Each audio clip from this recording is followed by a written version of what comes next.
A nossa ministração da palavra, né? Eu quero apresentar nossos visitantes hoje aqui, né? Temos um visitante chamado Jonathan, né? Olha, que benção, esse rapaz veio lá do outro lado, do outro lado da América, lá no Oceano Pacífico, né? Veio lá do Chile, né? 3.000 quilômetros daqui, mais ou menos, né? Linha reta, né?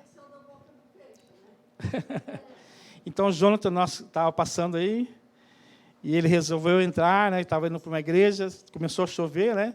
Ele estava indo para outra igreja, mas a chuva pegou ele, né? Mas se sinta à vontade, querido, né? Se sinta amado por nós, né? Que ele seja... Ele está compartilhando comigo que ele trabalha na gastronomia, né? Eu creio que Deus tem um propósito aqui nessa cidade. Balneário Camboriú é uma cidade turística, né? Então, nessa área de gastronomia tem muitas vagas, né? Deus vai te colocar o melhor nas tuas mãos. Recebe essa palavra em nome de Jesus. Deus vai te dar o melhor, né? Porque nosso Deus é um Deus de amor, né? E a Claudinha também, que estava com saudade, né, Claudinha? A Claudinha faz parte dessa igreja, né? Ela estava cuidando da Amanda, a Amanda foi embora agora, né? A Amanda voltou para a Inglaterra, né? E ela agora está livre para congregar com nós aqui, né? Eu louvo a Deus por cada um de vocês, né? Pela minha vida também, né? Porque as misericórdias do Senhor se renovam a cada dia, cada instante, cada segundo, né? E louvamos a Deus pela obra dele em nós, né? Vamos para a palavra? Como é que está a tua fome hoje?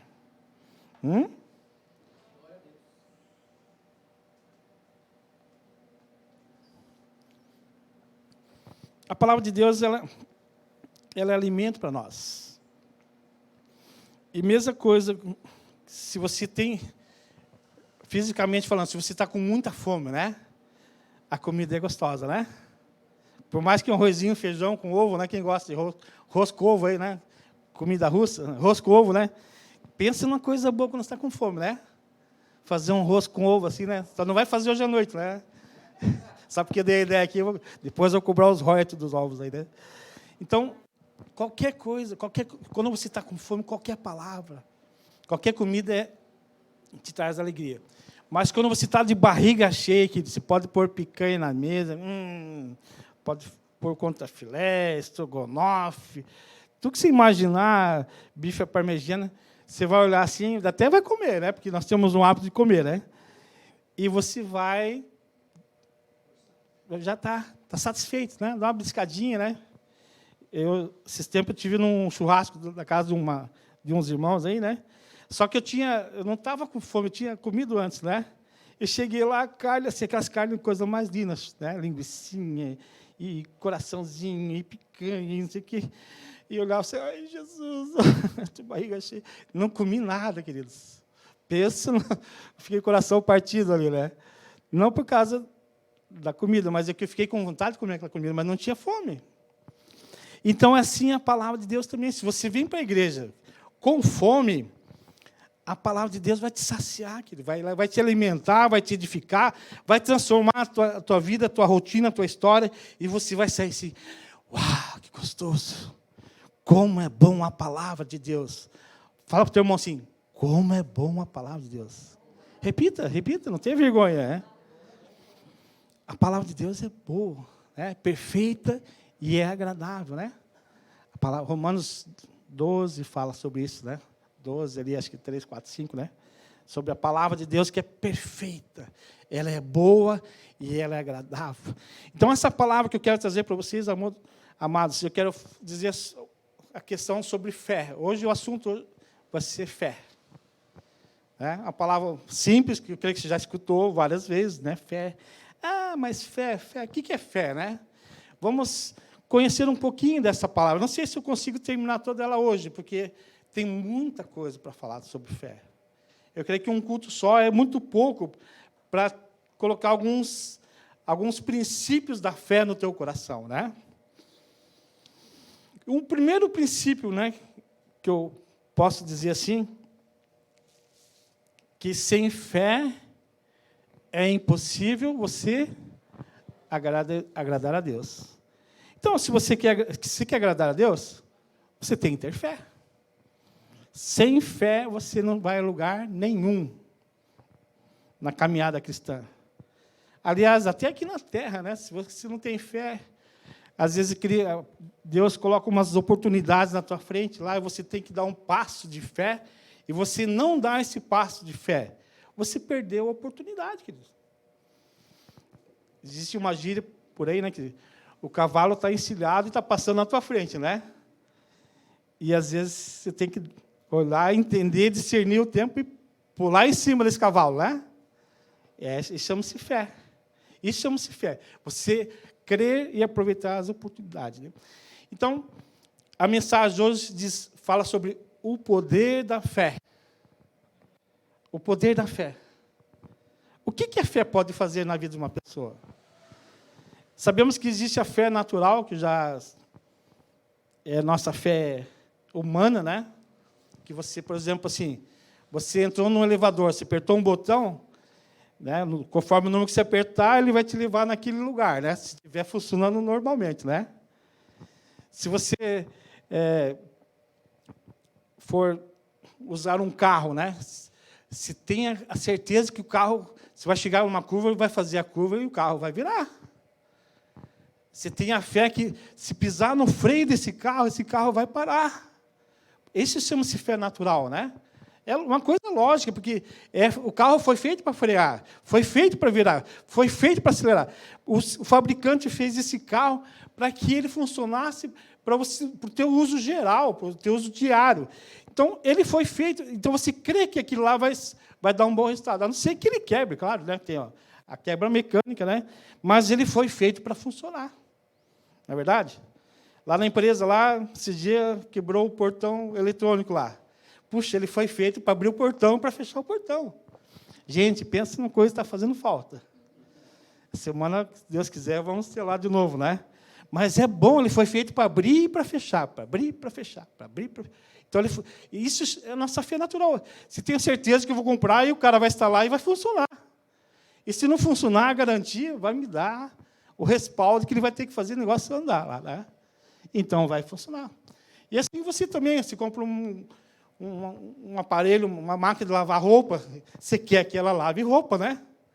Então, ela vai funcionar para aquilo. Você comprou uma televisão para você assistir, para você usar como monitor. Então, tudo que você usa hoje, que você está vendo, é uma fé natural. Você sabe também que existe a lei da gravidade. Se você subir em cima de um prédio e jogar um palito, qualquer coisa, ele vai cair lá embaixo. Né? E se você se jogar, você vai se esborrachar. Essa é a fé natural. Mas a fé espiritual, ela também está relacionada com a fé natural, mas ela vai muito mais além daquilo que nós vemos ou enxergamos. A fé espiritual, ela é sobrenatural. Fala assim, a fé espiritual é sobrenatural. Sabendo que sem fé é impossível agradar a Deus, mas a fé também, ela nos tira do nosso coração a dúvida. O fundamento da palavra fé está em Hebreus 6, capítulo 5, ali, né? Perdão, Hebreus 11, versículo 6, não é isso, né? Aqui está a definição, né? Ora, sem fé é impossível agradar-lhe a Deus, porque é necessário que aquele que se aproxima de Deus creia que Ele existe e que Ele é galardoador que os buscam, né? Certo? Então, vamos ler o 5 também, né? Não, aqui você fala sobre Enoque. Né? Então, sem fé é impossível agradar a Deus. Então, é um princípio na tua vida, queridos. Você quer agradar a Deus? Sim ou não? Então, você tem que ser uma pessoa de fé. E essa fé tua tem que ser uma fé inabalável. O que quer dizer isso? Acima de qualquer coisa, você tem que crer.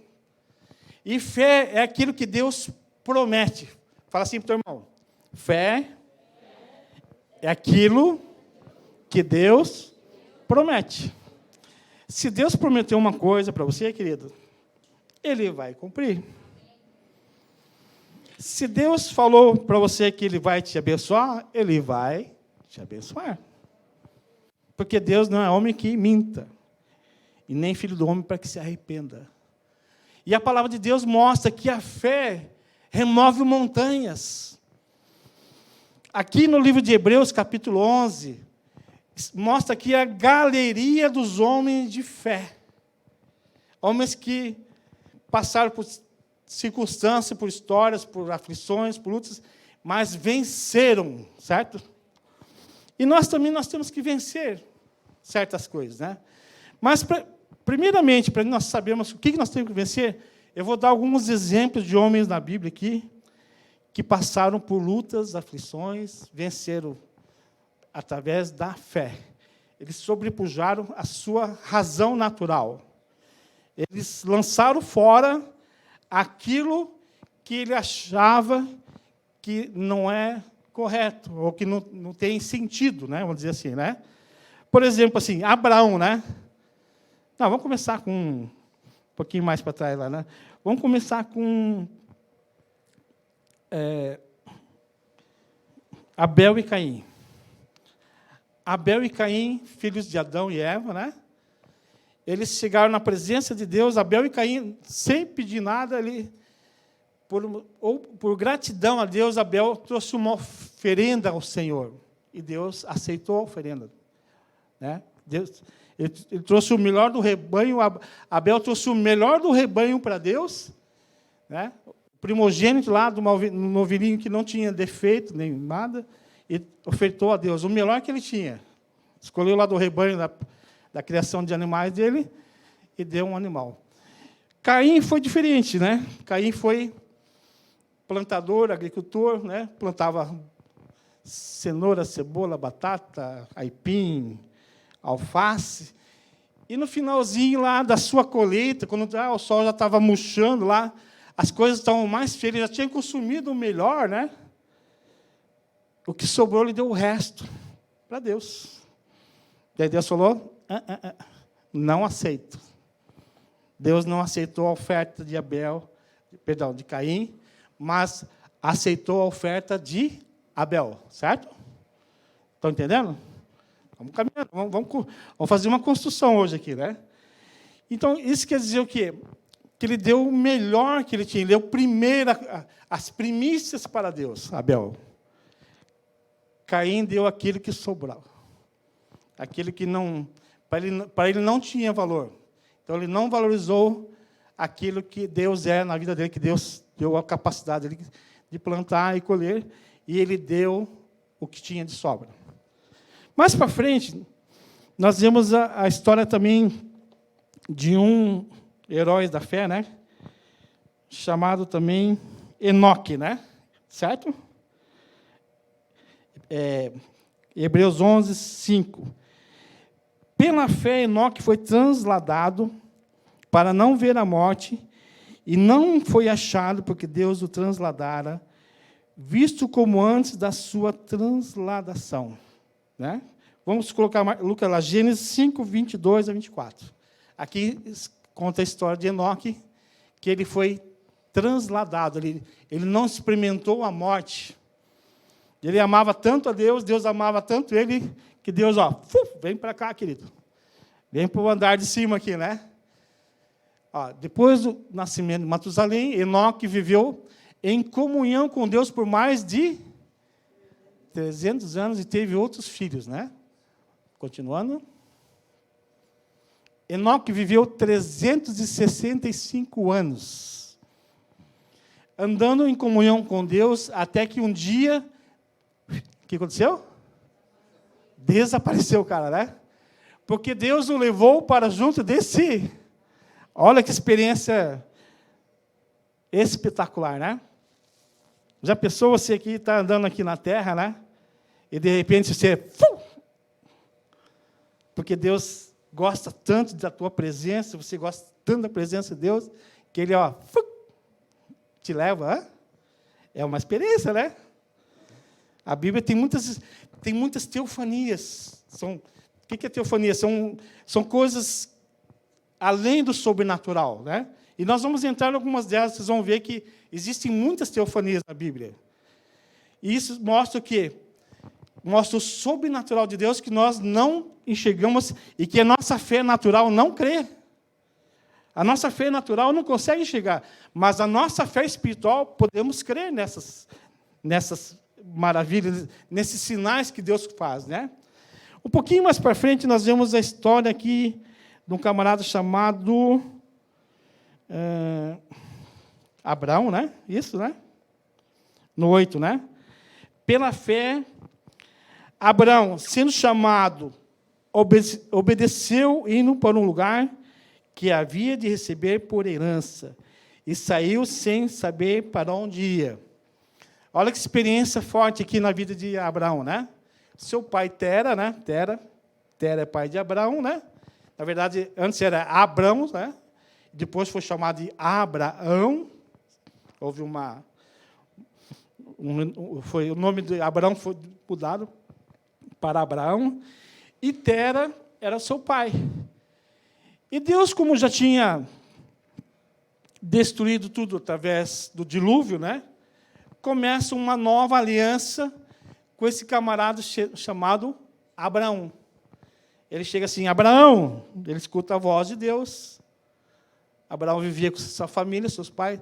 Sai da tua terra, sai da tua parentela, que eu vou fazer uma aliança contigo e vou te mostrar onde você deve ir. E Abraão creu em Deus. Ele creu em Deus. Ele creu, fala assim, Abraão creu. Ele não ficou duvidoso. Deus falou no coração dele e ele creu.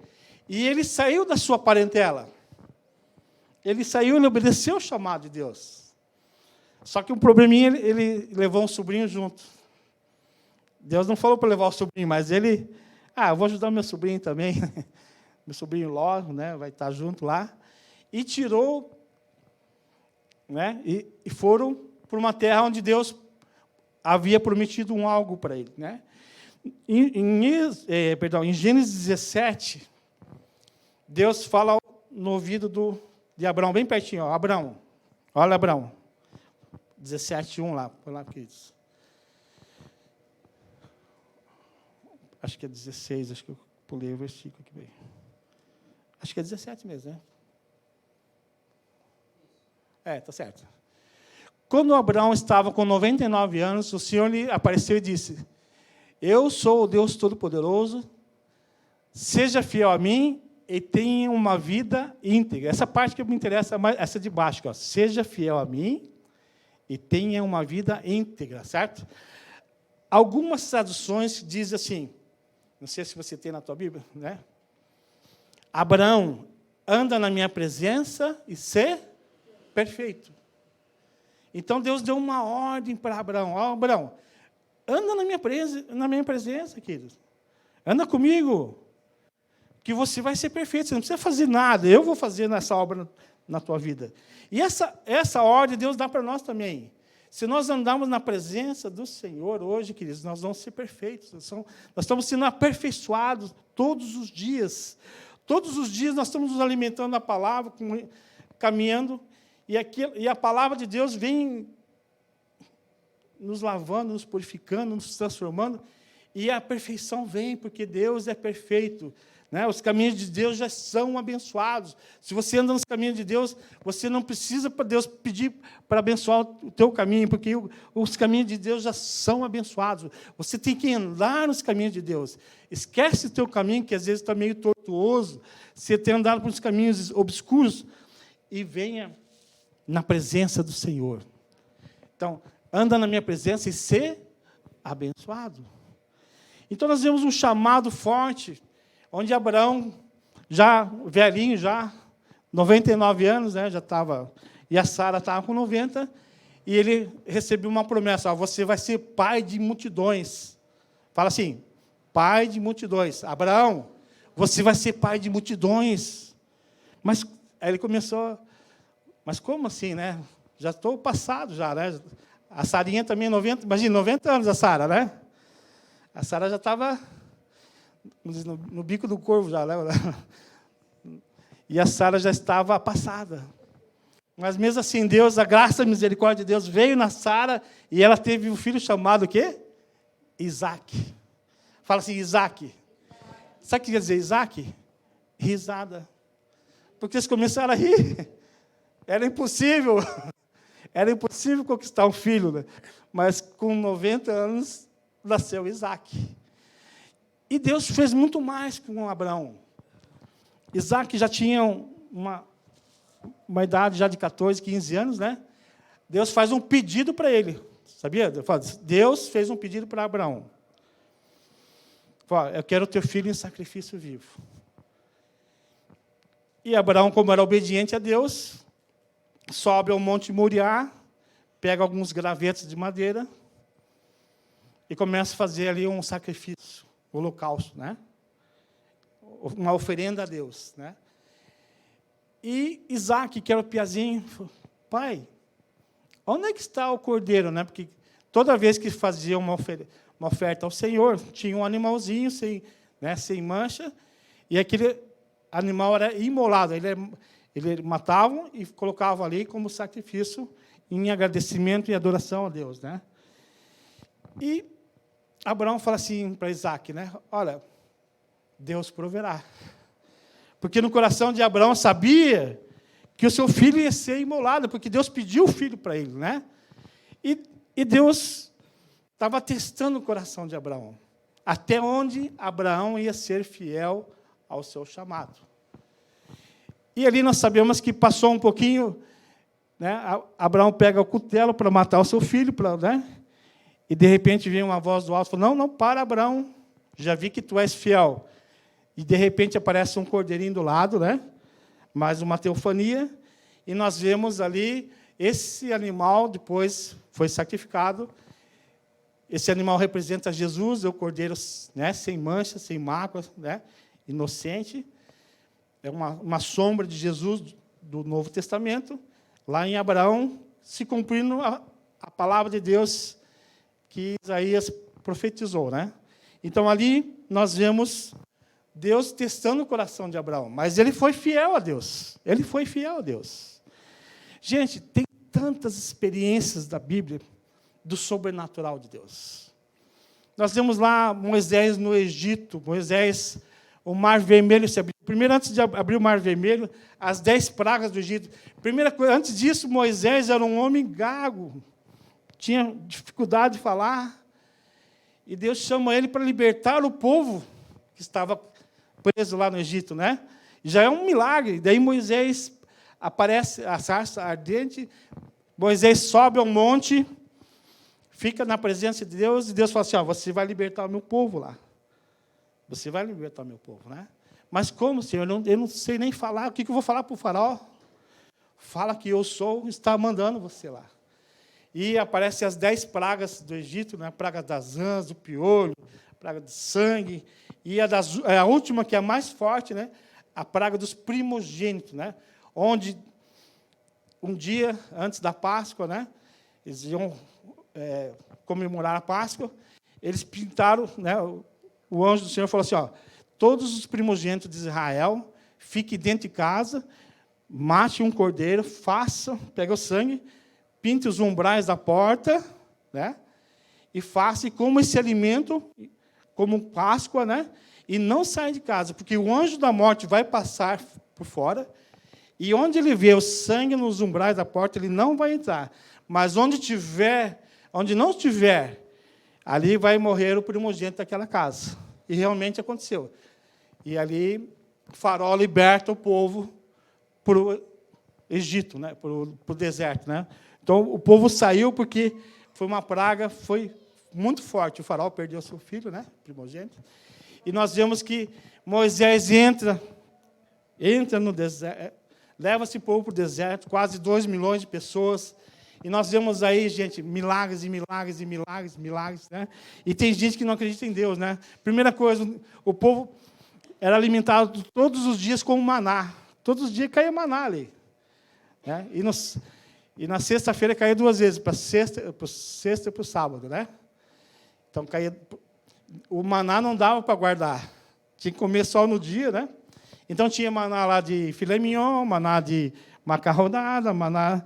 Então, o pessoal comia, né, e se transformava naquele, né, no sentimento. Estou brincando aqui, tá? Não sei se. Mas esse cara ali no deserto, e Deus abre o Mar Vermelho, o povo passa seco, e o faraó ali, o povo do faraó morre nessas águas ali, que o mar se fecha de novo. Então, nós vemos uma teofania, vemos a transformação. Moisés orava, batia na rocha, né? Orava, a rocha saía água. Né? De noite tinha uma coluna de fogo em cima. De dia, uma nuvem. Né? E Deus manda construir uma arca, chamada Arca da Aliança, o tabernáculo. Né? Está em Êxodo, capítulo 25, você pode ler em casa, depois tem toda a história. E essa tenda, né, conforme a nuvem andava, o povo caminhava. Depois nós passou 40 anos ali, entra Josué e leva esse povo para Canaã. Josué vem com mão forte, substitui Moisés, Josué substitui Moisés, e toma o lugar de Moisés e tem uma missão. Josué é um cara de guerra. Tanto é que Josué, a primeira barreira que ele encontra é Jericó. E Jericó também nós sabemos que vemos mais um sobrenatural de Deus, onde eles usam uma estratégia de Deus, não usaram armas, durante 6 dias deram uma volta, em volta das muralhas de Jericó, e no 7º dia, 7 voltas. Então, o total deu 13 voltas. Tá? O último dia deram 7 voltas. Depois tocaram o chofar e as muralhas caíram. As muralhas caíram. Gente, a Bíblia só tem coisas malucas que, naturalmente, nós não conseguimos entender. Então, aqui foi uma estratégia de Deus, né, para que as muralhas de Jericó caíssem. E lá dentro tinha uma mulher chamada Raabe, que protegia os espias. Né? Essa foi poupada, que falou assim, livra a minha família. Ela falou assim, livra a minha família, porque eu não quero, né, sofrer essa punição de Deus. Né? Tanto é que Raabe foi poupada da sua família, e ela faz parte da genealogia de Jesus. Olha como Deus é tremendo, né? Deus trabalha com corações. Josué passa o Rio Jordão. Josué encontra 31 reis. São reis, são povos, são povoados ali, e ele conquista um fio de espada. Né? Inclusive, uma das lutas de Josué, a terra até que parou, o sol parou, né? Para que eles pudessem conquistar aquela batalha. Então, até isso Deus fez, parou os céus e a terra, o tempo parou. Sabia que o tempo parou? O tempo parou. Alguns estudiosos dizem que meio-dia, né, o sol parou, né, para conseguir conquistar uma batalha. E nós vamos vir na frente. Nosso Deus é um Deus do sobrenatural. Mais para frente nós encontramos Gideão, né, lá no livro de Juízes, Juízes, capítulo 6, fala sobre isso. Né? Um camarada medroso, fala assim, medroso. Ele estava lá no lagar, né, malhando, o trigo, né? Isso, né, Ronda? Só que o lagar é um lugar de fazer vinho, né?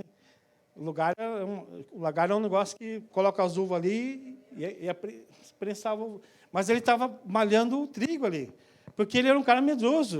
Estava com medo de que roubasse a sua plantação. Deus chama Gideão homem corajoso, né? Olha como Deus vê. Deus não olha como nós enxergamos as coisas. Deus chama Gideão e fala assim, ô homem de fé. Né? E Josué faz o quê?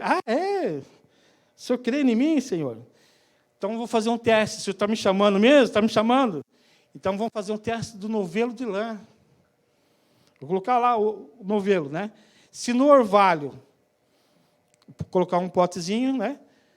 Se no orvalho só molhar a lã e embaixo estiver seco, eu creio no Senhor. Beleza? Aí ele fez um teste com Deus. Realmente, a lã molhou e do lado seco. Daí, Gideão ficou mais um pouquinho pensativo, né? Mais um testezinho. Agora, Senhor, eu quero o contrário.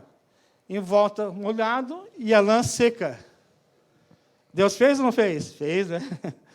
E Deus chama esse camarada, Deus mostrou o seu poder, né? E chama esse camarada para conduzir o exército de Israel. E naquela época, mais ou menos, eram 30 mil homens que eles tinham que fazer uma batalha. E Gideão chama esses camaradas, 30 mil homens. Só que daí, ele falou assim, só chama os corajosos. Já ficou 10 mil para trás, ficou 20 mil, né? Aí Deus falou assim, Gideão, tem muita gente aí, cara. Tem muito ainda. Mas, Senhor, o exército do inimigo é grande, né? Daí ele falou assim, não, aquele que beber a água, lamber a água e ficar olhando para frente, esse você separa. E o resto você manda embora. Porque esses são os corajosos. E ele realmente passaram no ribeiro, né? E aqueles que passavam ali, né? Que ele via que tomava água como se fosse, né? Olhando, né? Cuidando da frente e lambendo a mão ali. Esse era o bom. Aquele que se jogava lá, tudo aquilo, ele já estava descartável, né? Porque ele não estava cuidando do inimigo. Então, nós vemos aqui mais uma obra de Deus. E esse exército de Gideão, com 300, venceu a batalha de uma forma sobrenatural de novo. Então, gente, na Bíblia tem tantas coisas sobrenaturais, tantas coisas são teofanias, né? O Daniel jogado na cova dos leões lá, o leão não sentiu o cheiro de carne, Daniel capítulo 6. Né? Sadraque, Mesaque e Abednego, são 3 amigos também de Daniel, foram lançados na fornalha, não queimaram, não tinha cheiro de fumaça, não tinha cheiro de carne, porque eles não queimaram. O fogo estava 7 vezes mais forte lá. E até aqueles que estavam jogando a lenha para dentro lá morreram de calor, porque não aguentaram o calor. Mas eles saíram lá dançando. E dentro dessa fornalha tinham 4, não tinha 3 só, tinham 4. Entrou 3. E o quarto, sabe quem que estava lá dentro? Jesus. Jesus estava lá dentro, na fornalha. O anjo do Senhor. A Bíblia fala que o anjo, como fala assim, o anjo do Senhor, com certeza ali é a manifestação de Jesus no Velho Testamento, né? E nós vemos também Esther, a rainha Esther, né? O rei Assuero escolheu uma mulher, a mulher dele não honrou ele, e ele escolheu uma nova para servir no reinado, né? Então ele chamou as moças mais lindas do reinado lá para serem preparadas para que seja a mulher do rei. Só que houve tantas situações lá de coisas, mas Esther, e se chegasse na presença do rei, e o rei não estendesse o cetro, a mulher morria na hora. Porque Deus, o rei, se ele aprovasse a atitude, né, ele deixava viver. Se não aprovasse a atitude, ele mandava matar. Né? Então, a rainha Esther se preparou durante 6 meses, com iguarias, com perfumes, e ela foi muito mais que só visitar o rei. Ela tinha uma causa com o povo de Israel, que o povo de Israel estava sendo afligido, houve uma emboscada ali, né? E ali Deus mostra para essa mulher que ela tinha que intervir, né? Mordecai era o tio dela, e ela intervinha, e essa menina, né? Menina moça, ela entra na presença do rei, e o rei estende o cetro, ela tinha autoridade para entrar na presença do rei, né? E ela casa com o rei, e ela também liberta seu povo de uma matança, né? Então nós temos Jonas, né? Jonas é um profeta de Deus, foi chamado para ir a Nínive, para pregar arrependimento naquela cidade, mas o profeta ele estava angustiado, porque aquele povo, os ninivitas eram um povo assim, violento, um povo de guerra, um povo matador, sanguinário, e faziam cada atrocidades. E Jonas falou, não, Senhor, eu não vou para lá. Tanto é que ele era para ir para Nínive, ele foi para Tarsis, foi para um endereço totalmente errado, totalmente diferenciado. E ele pega um navio, né? Ele comprou o ingresso do navio, e esse navio ele vai a pique, porque tinha uma coisa diferenciada ali. Estava levando uma pessoa que estava contra a vontade de Deus. Veio uma tempestade, e eles lançaram sorte, e aquela moeda apareceu lá, Jonas, e foram conversar com ele, ô camarada, o que você fez com Deus aí, né? Se tem teu Deus aí, tem alguma coisa errada, esse navio vai afundar aqui, cara. Tem alguma coisa contigo? Você fez algum... Né? Daí ele contou, não, eu estou fugindo do propósito de Deus. Eu estou fugindo do propósito de Deus. Então, eu estou saindo para o lado, pela tangente, e ali ele falou assim, então, para vocês não morrerem, me lance no mar, me joga para a água. Então, Jonas sabia que ele ia morrer. Mas Deus é misericordioso. Fala assim, Deus é misericordioso. Deus tem um plano B. Quando ele é lançado nas águas, um peixe grande, ó, pum, engole Jonas, né? E ele fica 3 dias ali dentro da barriga daquele peixe, né? Que não devia ser muito agradável, né? E fica 3 dias ali, lutando contra ele mesmo, contra Deus, e conversando com Deus, e orando, né? E questionando a Deus, até que ele se arrepende e cumpre o propósito, né? Aí, nesse intervalo, o peixe já levou lá para Nínive. Ele pegou uma carona, né? Não. Então, teve gente que já andou de submarino antes que fosse criado, né, gente? Se você pensar assim, o submarino já foi criado antes que nós imaginamos, né? Esse peixe fez o papel de submarino e levou Jonas a Nínive, e aquela cidade se arrependeu. Essa cidade se arrependeu dos seus pecados, e eles usaram, até o cachorro lá, usou saco de cera, até o cachorro jejuou. Olha que legal, né? Uma cidade de mais ou menos 200 mil pessoas, né, naquela época, né? Nós vemos Nínive ali se arrependendo aos pés do Senhor, para que Deus não destruísse aquela população, né? Aquele povo, né? Então, queridos, tem muitas coisas, né? Elias também orou, né? Existia o rei que governava na época, Acabe, né? E Jezabel, né? Está em 2 Reis, capítulo 18, você pode ler essa história aí, né? E Elias falou assim, ó, durante 3 anos e meio não vai chover na terra. Mandou lá um aviso para o rei lá, né? O rei Acabe, ó, não vai chover. E realmente não choveu, porque Deus tinha falado para Elias, não vai chover, porque Acabe está fazendo o que é mal aos meus olhos. E isso tem afligido a minha alma. E isso tem afrontado o Deus vivo, né? E realmente veio uma seca em Israel, né? Durante 3 anos e meio não choveu. Imagina a seca, 3 anos e meio de seca, queridos. Onde os riachos secaram todos. Mas depois Deus traz uma palavra para Elias, fala para o seu pequeno, fala, vai lá fora que vai chover. Aí vem a resposta de Deus, né? Aí o que seguia, que era o imediato de Elias, né? Ele olha bem longe e fala, eu vejo uma nuvem muito longe, lá na frente. Eu vejo essa nuvem do tamanho da mão de um homem. Ele media assim, né? E daí Deus falou assim, através de Elias, esse é o sinal que vai chover. E realmente choveu na terra de Israel, né? Isso aqui só no Velho Testamento, queridos.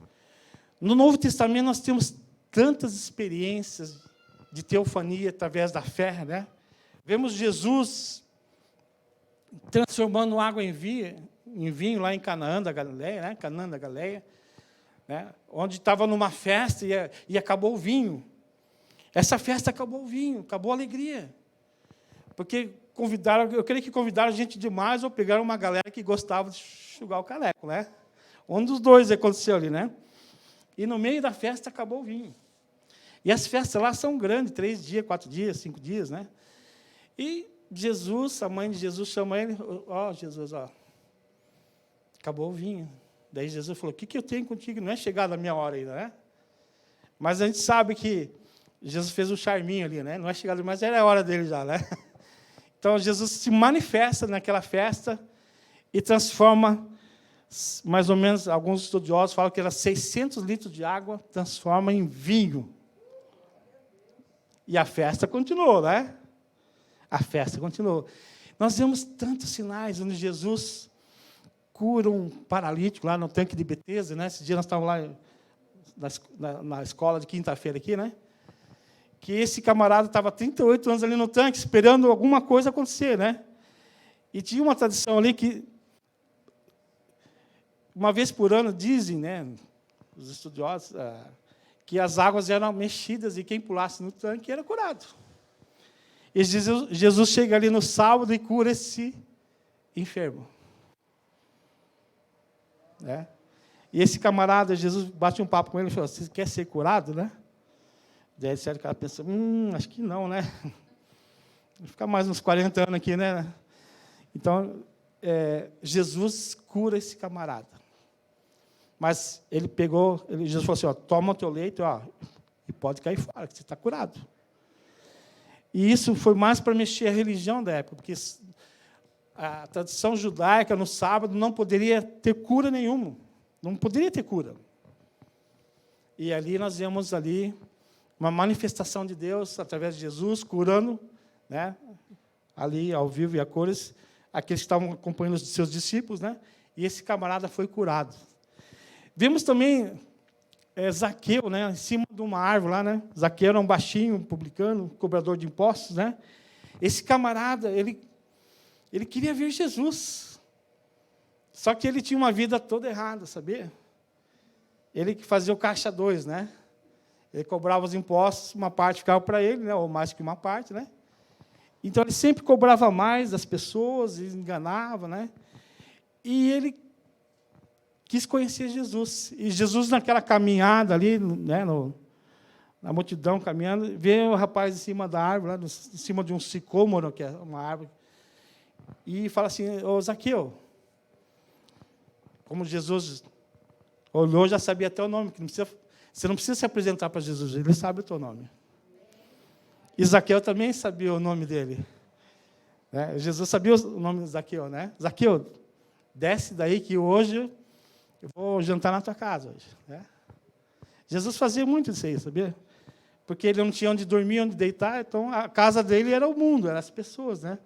E ali ele foi ter uma conversa com Zaqueu.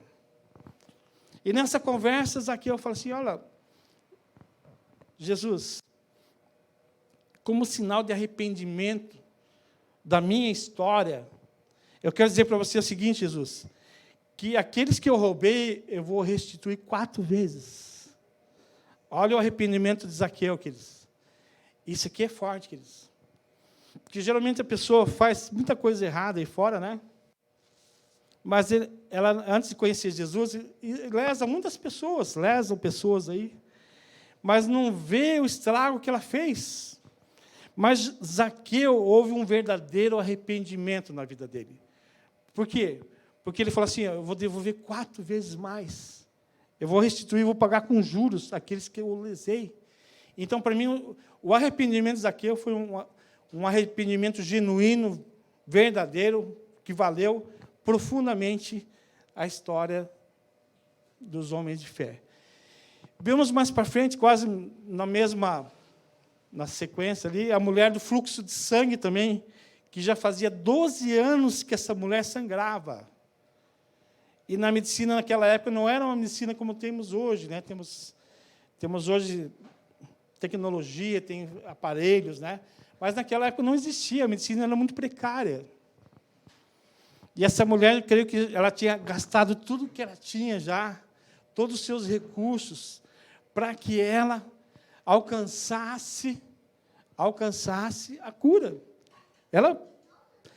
Tudo que ela tinha, ela gastou. Se ela tinha casa própria, ela gastou. Se ela tinha dinheiro guardado, ela gastou. Ela já não tinha mais onde recorrer. E, de repente, ela sabia que Jesus ia passar por ali, né, no meio da multidão. E ela pensou assim, Jesus tem poder. A fama de Jesus já tinha chegado em toda a Judéia, toda Samaria, todos os lugares. E ela pensou assim, se eu tocar nas vestes do Mestre Jesus, eu vou ser curado. Então, nós vemos aqui uma mulher de fé. Porque ela não, todos os recursos que ela tinha, ela já tinha desprendido, investido. A última esperança para ela seria Jesus. E nessa caminhada ali, ela toca nas vestes de Jesus, e automaticamente, quando ela tocou nas vestes de Jesus, ela foi curada. E daí, de repente, Jesus pergunta assim, quem tocou em mim? Né? Essa é a pergunta que Deus está relatado, né, nos evangelhos. Né? Quem tocou em Jesus? Jesus falou assim, quem tocou em mim? E os seus discípulos estavam do lado e falaram, não, mestre, tem muita gente tocando em você. Tem muita gente tocando em você, Jesus. Não, foi diferente, porque de mim saiu virtude. Jesus falou assim, de mim saiu virtude. Vocês estão aqui, gente? Estão indo bem aí, não? Vamos para frente, não? Vocês estão, estou que nem o que? Vocês estão aqui? Vocês estão vivos? Vocês estão acordados? Sim. Podemos parar ou quer que vamos mais para frente? Como é que está aí? Vamos para frente? Então, ali nós vemos o poder de Deus através daquela mulher tocando nas vestes de Jesus. Então, Jesus ressuscita Lázaro. Meu Deus do céu, outro milagre, né? Olha quantos milagres tem a Bíblia, quantas coisas sobrenaturais, querido. 4 dias o camarada estava fedendo lá. Já estava, se pegar uma pessoa com 4 dias hoje, já começa. É horrível, né, o cheiro, né, do defunto, né? Uma pessoa morta, né? Porque ela começa a soltar líquidos, gás, e fica 4 dias, o negócio estava feio já, né?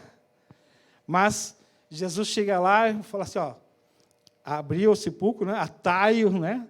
Pega as pessoas, e Lázaro ressuscita ali. Então, você vê, gente, tudo que nós vemos na palavra de Deus, isso aqui é Bíblia, tudo que eu estou falando para vocês, queridos, é a Bíblia, não estou contando historinha minha aqui.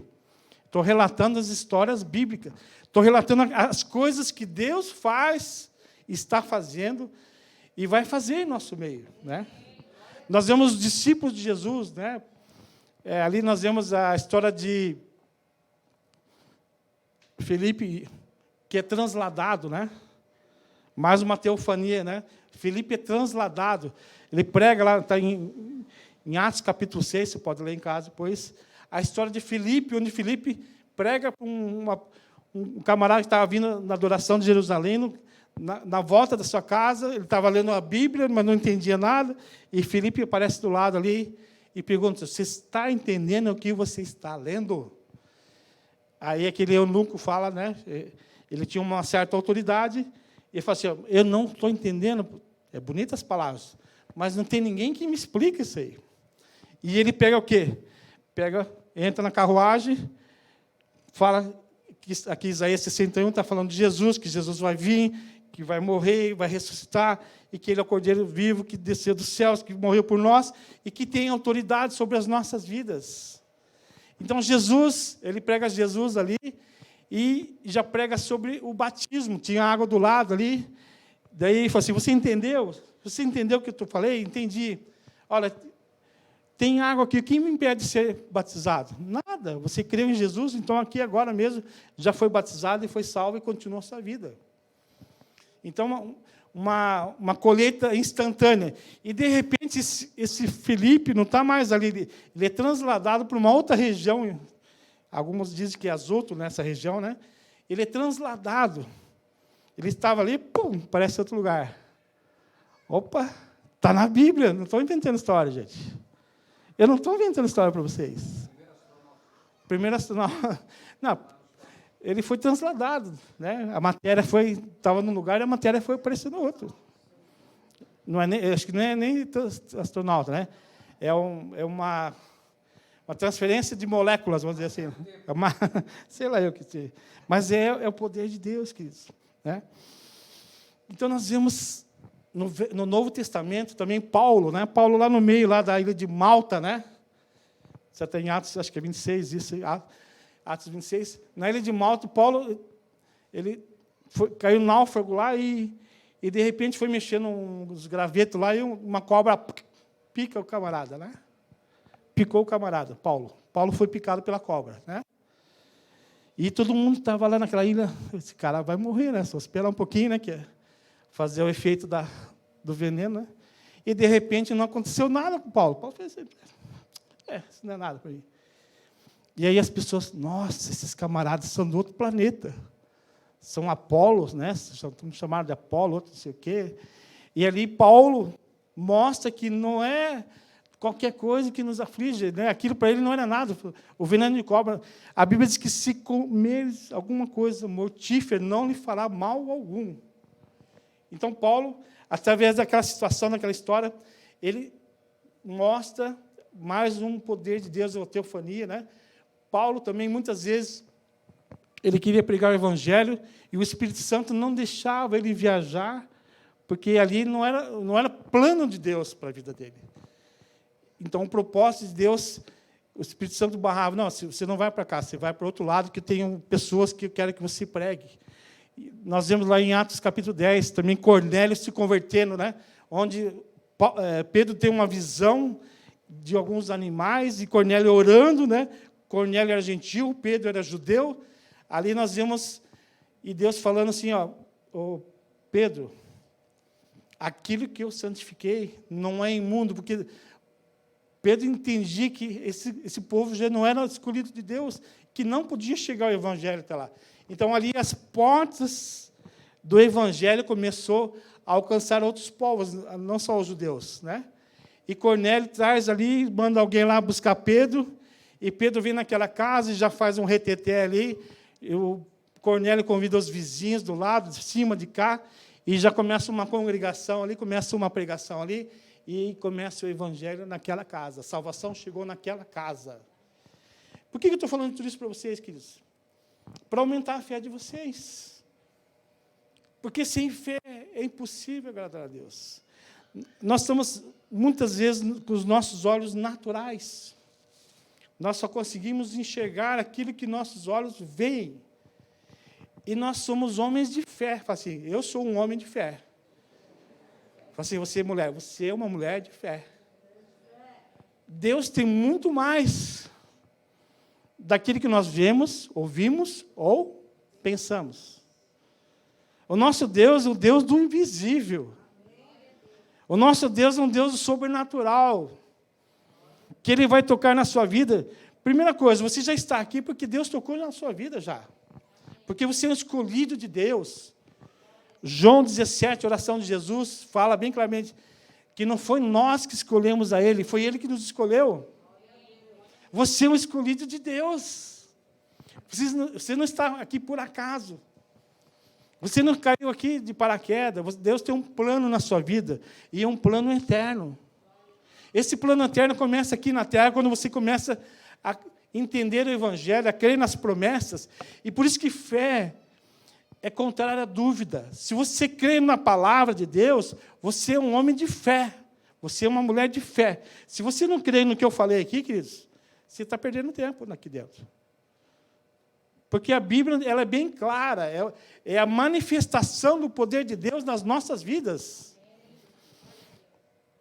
Todas essas experiências que nós vemos aqui, né, servem para alguma coisa, não está ali por acaso. A Bíblia não foi feita por acaso, vou contar uma historinha para enrolar o pessoal no domingo, lá para ficar sentadinho na cadeira. Não é isso.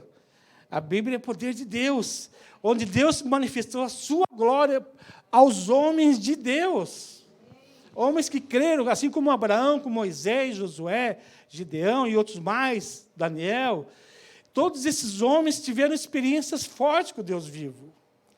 E essas experiências está à nossa disposição, queridos. Nós estamos aqui como igreja, edificando o corpo de Cristo, né, que é o corpo de Cristo, do Deus vivo, que somos nós, somos igreja, nós somos essa igreja viva, para fazermos a diferença. Nós andamos não por o que nós vemos, mas andar por fé.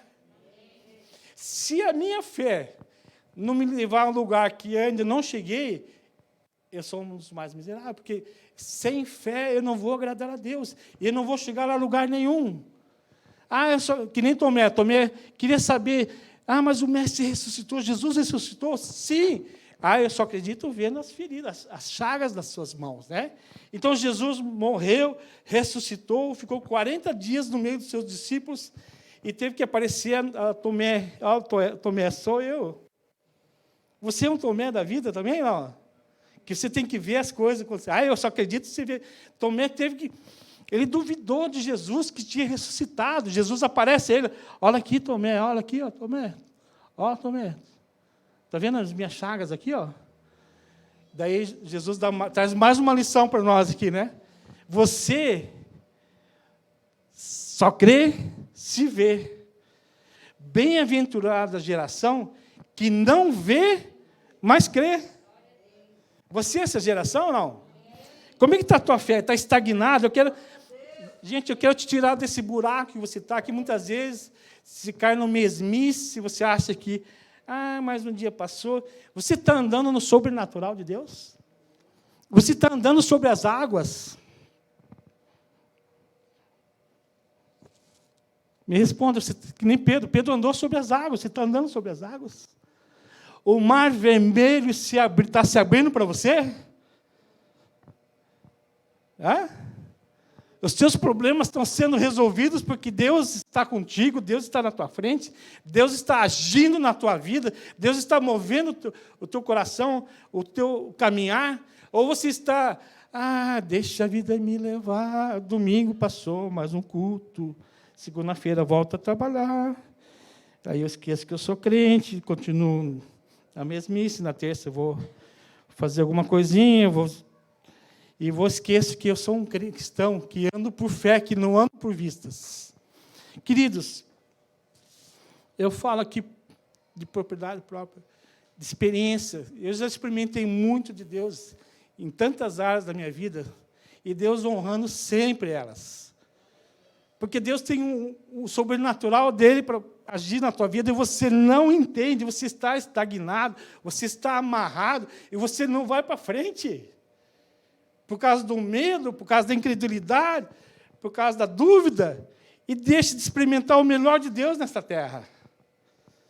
Deus quer que você viva, até conversando hoje com o irmão Éder, né? Éder, que Deus quer que nós vivamos em Canaã. É uma terra que emana leite e mel, a promessa bíblica, né? A promessa de Deus é para Canaã. Canaã é um lugar celestial. Não, é um lugar físico, é um lugar espiritual que você tem que chegar. É a terra que emana leite e mel, onde você está acima. Os problemas existem, nunca vão parar de existir. Mas você está sob o governo.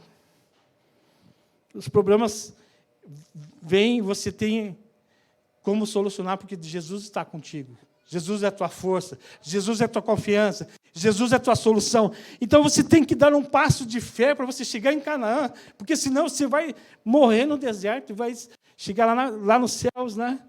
Deus fala assim, olha, vai abrir uma despensa, assim, está vendo aqui, ó, essa despensa aqui? Era para você, querido. Eu guardei tudo para você, eu fui lá na terra. Mas eu não sabia, Jesus. Claro que você não sabia, porque você não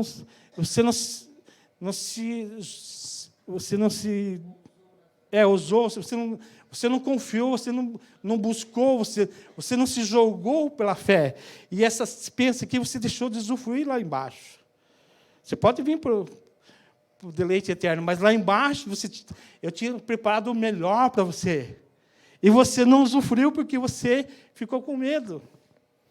Queridos, a fé remove montanhas. Deus tem colocado aqui em nosso meio. Todos nós aqui temos sonhos. Eu tenho sonhos, você também tem sonhos. Só que tem muitos sonhos guardados aí, que Deus não pode operar porque você jogou a chave fora e tacou num baita num cadeado grande e disse assim, ó, ali não mexo mais. Você enterrou os teus sonhos, sepultou ele, né? Jogou 7 camadas de terra com cal em cima, né? E Deus quer quebrar isso de você. Deus quer trazer você para fora. Você tem um potencial gigantesco. Eu não estou falando assim de autoajuda, não. Eu não sou aqui motivador de autoajuda. Eu sou um pregador da palavra do Senhor. Uma palavra que vai te trazer vida, mas que você tem que sair do casulo, você tem que andar por fé, você tem que enxergar longe. Por que a águia lá em cima, ela escolhe os melhores alimentos lá em cima, ela vê um coelhinho, um ratinho, uma coisa, ela vê lá de cima, ela tem uma visão longe, ampla. E ela vive no alto, né? Então, Deus quer te dar, colocar na tua vida visão de águia, para você sair da mesmice e sair da letargia e sair do espírito de derrota. Porque muitas pessoas vêm para a igreja, queridos. Eu vou na igreja lá, eu estudo uma palavra, mas eu já estou conformado com a minha vida. É assim mesmo. Deus me fez isso. Não, querido, Deus tem muito mais para você. Deus tem manancial de águas vivas. Que nem eu falei para você pode ir lá naquele mar, tirar quantas águas, quantos litros de água quiser, não vai fazer falta, porque Deus é um manancial. E esse manancial está para você em todas as áreas. Na área espiritual também, quantas almas você tem ganhado? Será que você não está guardado o teu ministério de evangelista?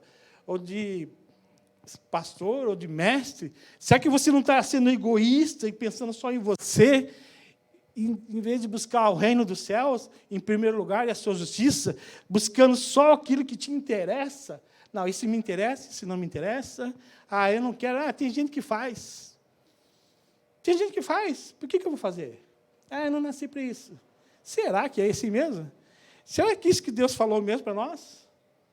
Ou nós temos um potencial tão grande dentro de nós aí e deixamos lá engavetado? Porque a nossa fé, a nossa fé é pequena. Ou, às vezes, nós falamos que temos fé de boca para fora, mas, na prática, nós não temos. Essa palavra que eu quero trazer para você fazer uma reflexão da tua vida, querido. Se esse evangelho que você está levando não está muito medíocre, muito mediano, muito fraco, ou você tem que usar mais, você tem que buscar mais, você tem que se envolver mais com a palavra de Deus. Porque eu vejo que, muitas vezes, no nosso meio, nós vemos pessoas que até duvidam da Bíblia, queridos. Estão na igreja, mas não creem na palavra. Se eu não creio nas Escrituras, se eu não creio no poder de Deus, queridos, Efésios 3:20 fala claramente, Deus é... Coloca lá, Lucas, que não seja só minhas palavras, que está escrito aqui, Deus é poderoso para fazer muito mais,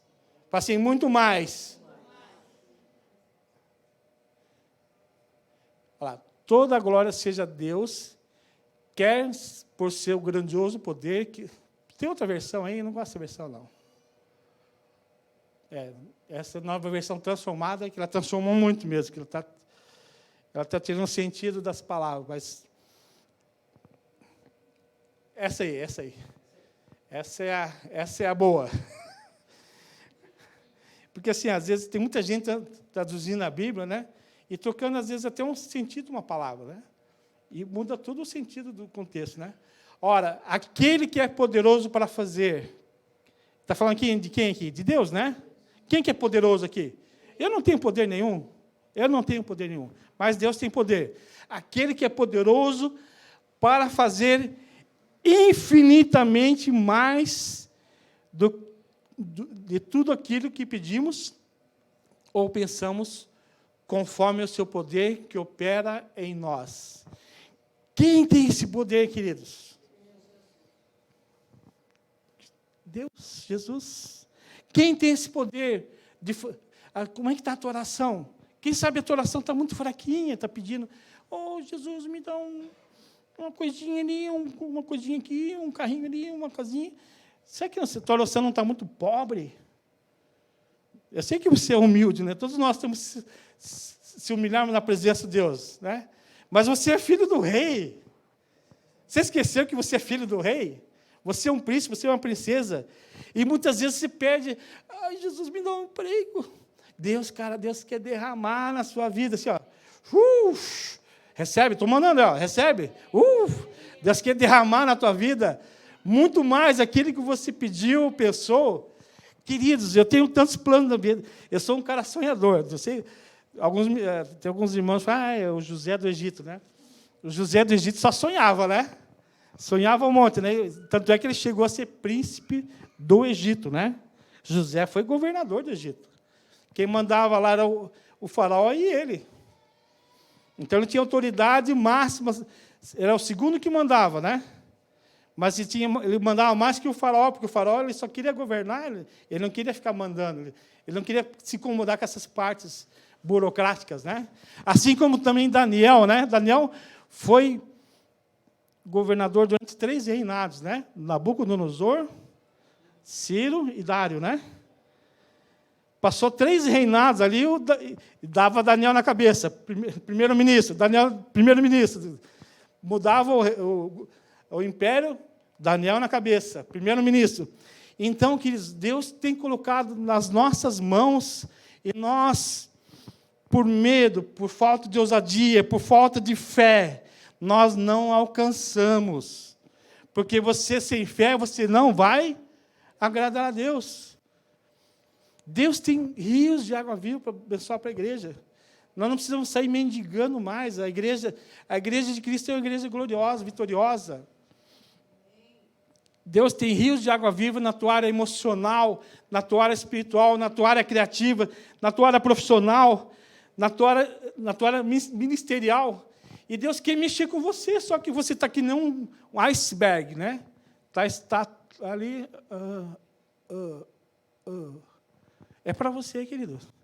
As pregações aqui, toda semana Deus está falando com a igreja, para que seja uma igreja dinâmica, uma igreja que faça a diferença, que você realmente viva o Evangelho, não viva só de aparência, não que venha só receber mais uma mensagem, mas que você venha viver essa mensagem no dia a dia, e você confiar que Deus vai mudar a tua história, e você colocar os teus sonhos na presença de Deus.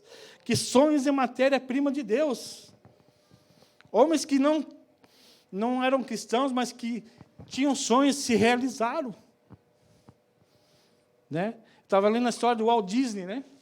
O camarada, ele nasceu em 1901 lá e fez uma história, ele deixou um legado, porque o cara tinha a arte de desenhar, ele gostava de desenhar, desde pequeno. E depois começou a se apaixonar por aquilo, e aqueles desenhos foram criando. Diz que em 1921 ele criou o Mickey Mouse, em 1921. Acho que em 1939 o Pato Donald, ele começou a criar personagens. E hoje nós vemos aí um império, né? Você vai na Disneyland, lá tem 3 lugares no mundo, né? No Japão, acho que é no Japão, né? Na Europa e nos Estados Unidos, né? Na França, né? Isso. Então nós vemos aí um cara sonhador. Nós vemos um cara chamado Steve Jobs, um cara que nem terminou a faculdade. E você está usufruindo dos benefícios que ele implantou. Você está usando aí, ó. Levanta assim, está com o teu celular aí. iPhone, iPad, smartphone. Um cara que revolucionou o mundo, que fez um dos primeiros computadores portáteis, o Macintosh, né? Que era um computadorzinho pequeno, que era fácil de manipular. E depois daquilo, isso começou dentro de uma garagem. Na garagem da casa dele. Os caras não têm nem dinheiro para comprar, para alugar um galpão para fazer o negócio funcionar. Mas eles tinham criatividade. E assim tem tantos homens, né? A história do Rockefeller, né? Um cara também que começou lá desde pequeno. Lá. Só que uma coisa desse Rockefeller, eu aprendi na história dele, né? Que a mãe dele era crente.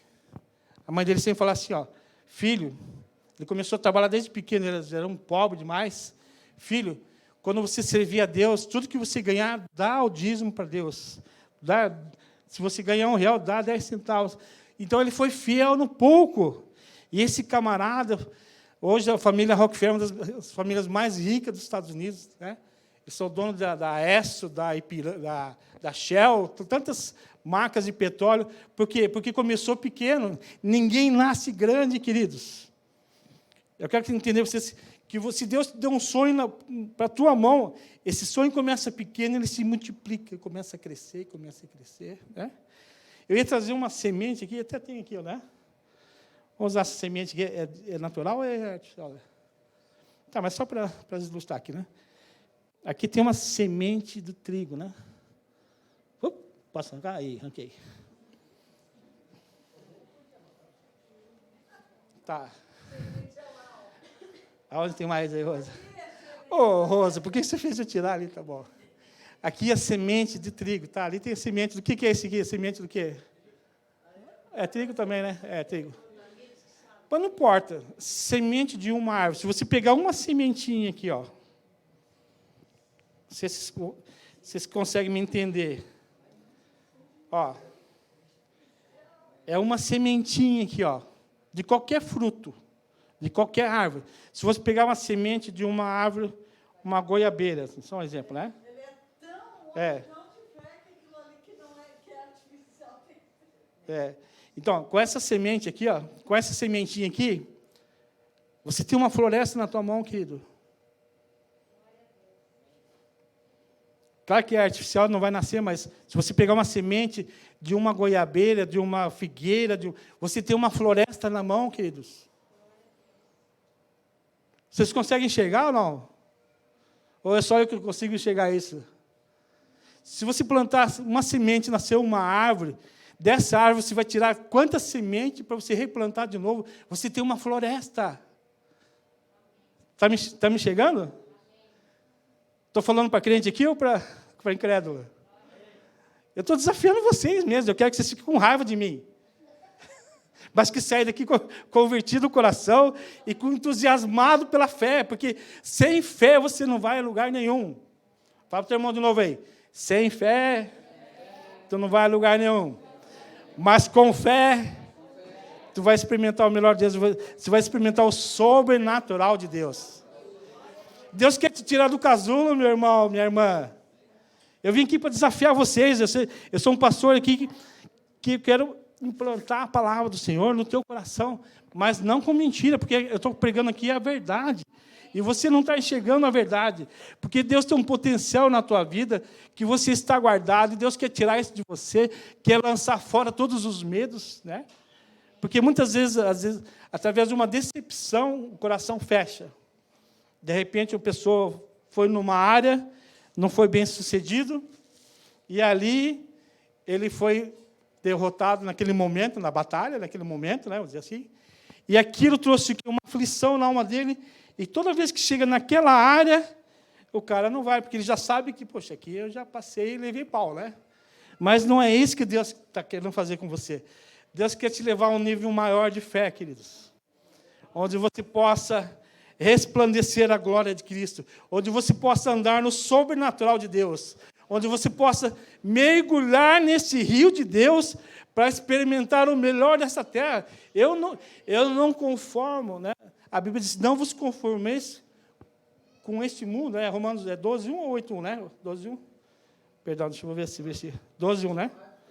Isso, Romanos 12:1. Vocês não podem se conformar, queridos. Vocês são filhos de Deus. Romanos 12:1, parece, né? Não vos conformeis com este mundo, mas renovai, né? Vamos colocar, acho que é esse versículo aqui. É Romanos, né? Romanos 12. Ó, o que é rogos? O que é um rogo? É uma oração. Ora, irmãos, né? Pela misericórdia de Deus, que apresentei os vossos corpos como sacrifício vivo, santo e agradável a Deus, que é o vosso culto racional. O 2, deixa eu ver. Não é esse versículo, um pouquinho mais para frente. Aqui é o 2, perdão, achamos, né? E não vos conformeis com este século. Você está conformado, queridos? Ah, o mundo é assim mesmo, eu sou mais um no meio da multidão, né? Mas transformai-vos pela renovação da vossa mente. Você precisa de uma metanoia. Você precisa crer mais a Bíblia e crer no poder de Deus de transformação. A Bíblia é a nossa bússola. Aqui mostra rios de água viva, mostra o poder de Deus, mostra o sobrenatural de Deus, porque nós andamos por fé, não andamos mais por vistas. Né? Não vos conformeis com este século, mas transformai a renovação da vossa mente, para que experimenteis qual seja a boa, agradável e perfeita vontade de Deus. Você já está nesse nível aí? Creio que não, né? Acho que ninguém está. Né? Eu quero mais. Eu quero mais de Deus, eu quero mais, né, ser na área emocional, eu quero ser na área espiritual, eu quero ser na área profissional, eu quero ir mais, porque assim, um dia, né, eu não vou me arrepender daquilo que eu não tentei na vida. Né? Porque nós temos um potencial dentro de nós, assim como eu mostrei essa semente aqui, ó, essa semente é um potencial de uma plantação, de uma floresta, e você, com uma semente, você tem uma floresta. O grão de mostarda, a semente de mostarda é bem pequenininha, mas dá uma árvore tão grande, né? Então, se você tem uma semente de mostarda, você tem uma floresta de mostarda. Então, se Deus te deu uma capacitação, Ele vai multiplicar a tua capacitação. Se você entender esse princípio da multiplicação de Deus, do poder de Deus, você vai usufruir do melhor dessa terra. E a boa, agradável e perfeita vontade de Deus vai cair sobre a sua vida. Amém? Vamos ficar de pé, então, queridos? Vamos ficar de pé, vamos encerrar essa reunião.